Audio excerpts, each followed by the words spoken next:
How do zoos get over star animal deaths? Public opinion on zoos is mixed, but their supporters argue they play a vital role in conserving vulnerable species, with keepers saying they develop a close bond with the animals. So how does the death of a longtime resident affect a zoo, its animals, and its staff? Last year was a sad time for the staff of Twycross Zoo. In September, the Leicestershire Zoo announced its Bornean orangutan Cabria, who was born at the site in 1977, had died.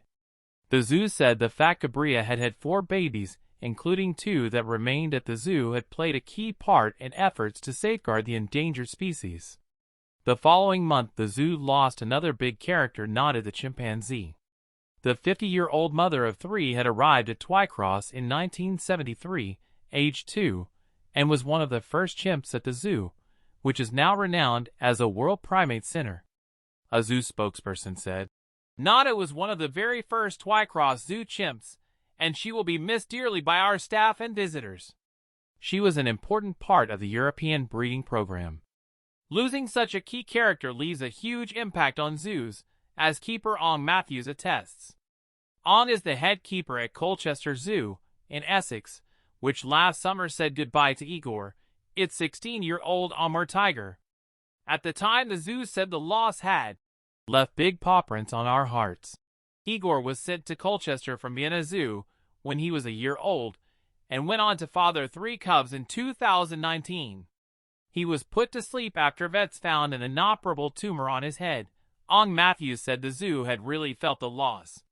"The animals become part of our family, so it's hard to come into work and not see those characters," she said. "As the days go on, you focus on the job at hand, but little things will remind you of him." Visitors to the zoo still mention Igor, asking how his enclosure mates are getting on without him. She said the other animals had, in fact, coped well since Igor's passing. "We were most worried about Anushka, as she was his long-term enclosure mate," she said. "But Anushka seems happy to have the bed to herself these days." 2 of Igor's sons, Misha and Pasha, left the zoo on December 15th to go to Port Lympne Safari Park in Kent. Misha in particular was just like Igor, and while it's sad to see these 2 leave the collection, it's the best move for them, said on Clara. A 40-year-old southern white rhino was put to sleep by vets at Zsel Whipsnade Zoo in Dunstable, Bedfordshire, in November. Matthew Webb, an animal manager at the zoo, said she was missed by many at the zoo, including her herd. "Rhinos are a social species, so I'm sure they do notice she's gone and miss her," he said.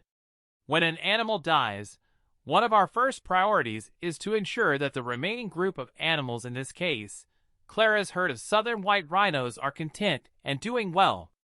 Often that means our keepers giving the group of animals a bit of extra attention." After Clara died, thankfully, there were no significant changes to the other rhinos' behavior.